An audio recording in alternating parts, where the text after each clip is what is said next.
Vi har fået et tip om, at der på Danmarks Medie- og Journalisthøjskole er meget lange køer på pigetoilettet. Det har jeg sat mig for at undersøge. Følg med her.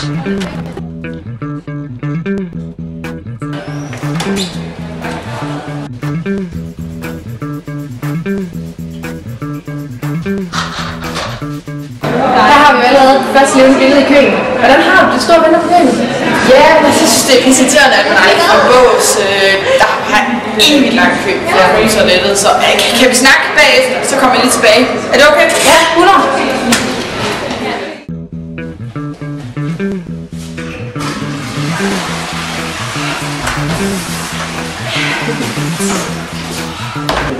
Vi er henne i 2 minutter. Det kan ikke være så langt.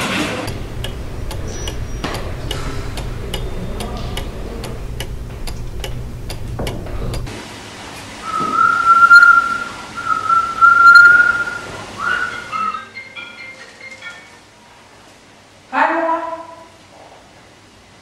Nej mor. Må jeg faktisk ikke snakke lige nu, jeg har time? Okay. Ja, jeg skal... hej. Det var mig i byen i går.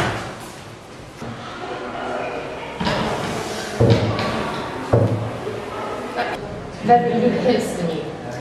Skides i munden eller drikke et glas menstruation? Måske også blive sulten på et tidspunkt.